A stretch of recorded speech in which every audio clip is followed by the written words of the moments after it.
Okay, today we're going to take a look at Rollo. Whenever you go to put gas in it, it takes gas for about 1 or 2 seconds, pump clicks, and then gas spurts out of it. So first thing that tells me is that the vent is stopped up or something's wrong with it. So let's take a look. So right away we see the problem. This hose is the fuel fill hose, and this is the vent. And that's supposed to be a preformed 90 degree. And it's not, it's a straight hose somebody just stuck on there and kinked it. And actually, I've cut this hose off before, hoping to get it to work for a little while. But it still won't work after I cut it and put it back on. As you can see, it's kinked. Doesn't allow any air out of the tank, so it just spits the gas right back out. So we're gonna get I got the preformed one over here in the toolbox. See if we can put that on there. All right.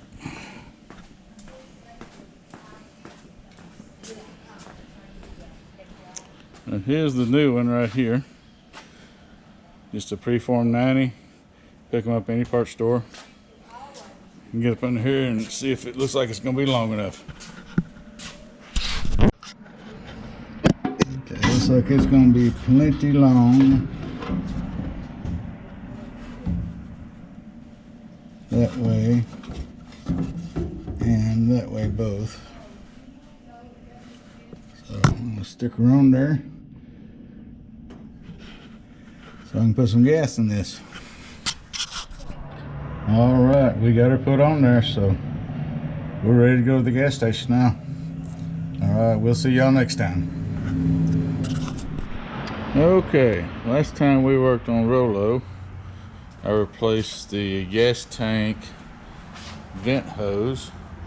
And while I was under there, I noticed that the clamps that hold the fuel fill hose on were stripped out, so we're gonna put some new ones on it today and get right on it. Okay, as you can see, that smaller hose is the one I replaced last time. And the larger hose, those clamps on there are stripped out. The hose is fine, but we're going to put some new clamps on it. Just to be safe. All right.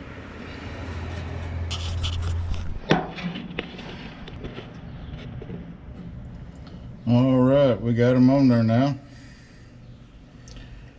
Everything is nice, secure, and leak-free. Okay, just gonna do a little update on Rollo, the square body. Don't know if y'all remember it. It's a 76 C10 Silverado. And my purpose right now is get it to where it's drivable so I can take it to the gas station, put gas in it, or move it out of the way, take it home if it's in the way. But eventually I'm gonna be racing it.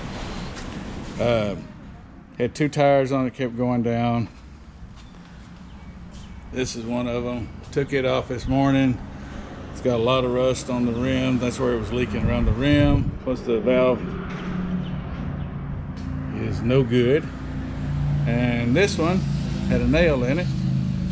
And so while I had them off, I decided, well, I'll pull the drum, see how the brakes look. Brakes ain't bad. So I decided, well, while I got it taken apart, I will see what the oil in the rear end looks like. It didn't really look like oil. It was, but it was kind of a caramel color. And there's the differential. Probably can't see it, but it's got a horrible pattern on the gear. So I'm gonna have to do something about that. I was planning on putting a spool in it anyway. But that's about it. So I'm gonna clean everything up, fix these leaky tires, put them back on there. Be another step closer to having it for a utility driver, I'm gonna call it. It is got insurance and restoration on it now, so just another step closer. All right, we'll see y'all next time. Okay, today we are working on Rollo. That's why it's outside. I'm pretty much trying to gut most of the interior, take care of a few problems. Took the seat out of it yesterday. I'm on my 4th trash can full of stuff I've took out of the inside of this truck. Lots of insulation, different things. We got her to this point right here. Don't know if you can see. Got a little rust through on the floorboard. Lots of surface rust. A little rust through on the other side too. Got to take care of. Anyway, just want to update you what we was doing here. And we'll get back with you as soon as we get some more progress done. Something I thought was interesting, I had bought that truck in 2007 and I drove it to 2012, set it out in the pasture, and then I sold it in 2018. Well, in 2024 I found it and bought it back. And when I was cleaning out the inside of it, I found some of my business cards from back in 2009, 2010. I thought that was kind of interesting. All right, got all the seat belts out of it. And as you can see right here, the weight loss program is coming right along. Previous video I had taken the evaporator core housing, which is under the hood, out, and now I got the heater core housing out, which is under the dash.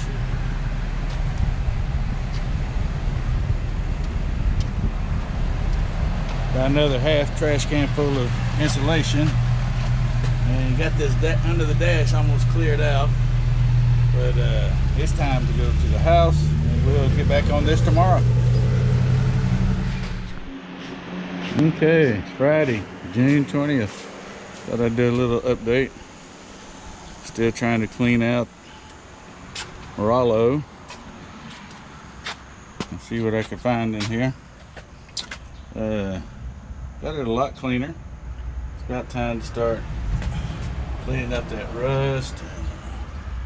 Do a little coating. I'm not going to put a floor pan in it right this minute because I plan on driving this on the street for a while I build the other truck. I still have duct work up under this dash. I got most of it out, so I'm going to take some of this trim off and see what I can find under there to take out to save on weight and just being in the way. Debating whether I'm going to leave the dash pad in it and the trim work, but I'll decide that later. All right, well, I'm going to get back to it.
Okay, we're back.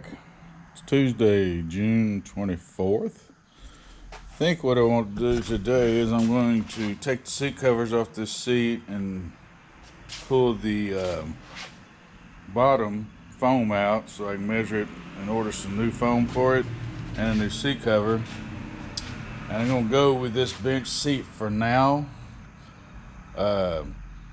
I think I can get that done faster than I can try to put the race seats in here, because I don't have a roll cage yet, is the biggest reason.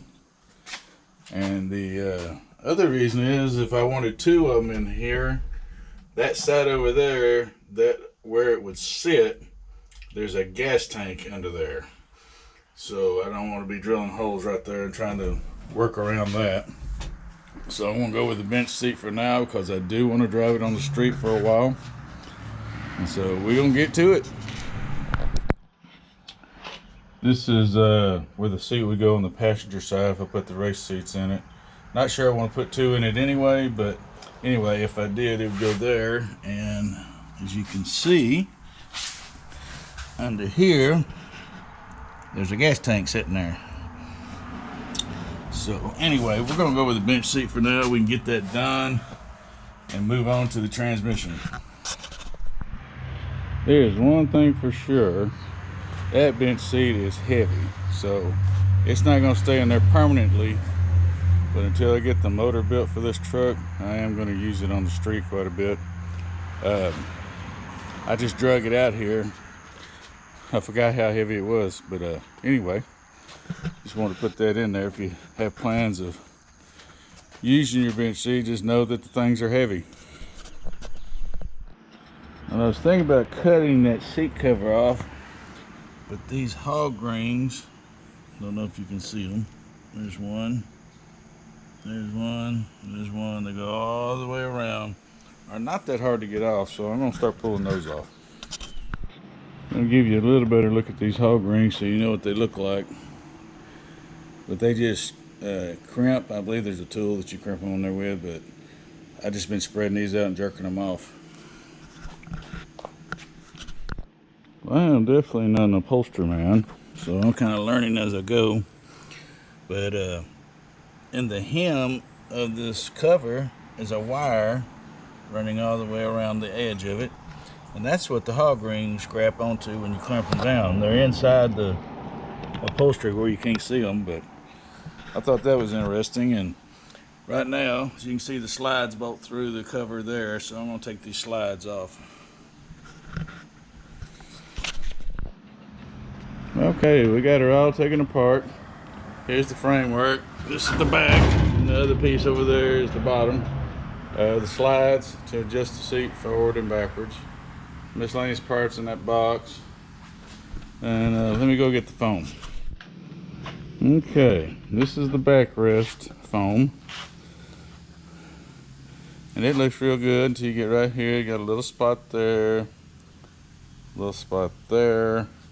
Although it's still thick enough, now I'm going to leave it like it is to do what I need to do with it, because it's going to be temporary. So we're going to leave that one in there. Let me get the other one. Okay, this is the bottom part of the seat, the foam out of it. Passenger side, this would be the back, this would be the front. Then over here at the driver's side, it's got a bad place in it that goes all the way down through it. So I'm going to measure this piece of foam to make sure I get the right thickness here and here. And then when I get it in, I'll of course cut that groove in it, cut that groove in it, and slide her in there, put her all back together, and she'll be ready to go. All right, well, I'm gonna get to her. Okay, she at the back, it's about 5 inches. In the middle, right here, it's about 6 inches. In the front, again, it's about 5 inches. It is 60 inches long and 22 inches wide. I know these pieces come 72 inches long and 24 inches wide, so we're not going to have a problem there. So all I got to do is order a new one that's 6 inches thick, and I will shape and cut it the way I want it. Like I say, this is a temporary fix, so I'm going to put a slip cover on it instead of a regular seat cover. And it should be able to do me a year or so that way. All right, well, I'm going to get to her. Okay, I went and ordered a piece of foam half the size of the bench because the stuff is so expensive. And this is just temporary. And cut it with a machete and ready to put the cover on now. That's the bottom part there. And this is the piece I replaced. It had metal wires and springs coming up through the foam when you sit down, so just gonna try to take care of that temporarily and so I can get some permanent seats for it. So here we go.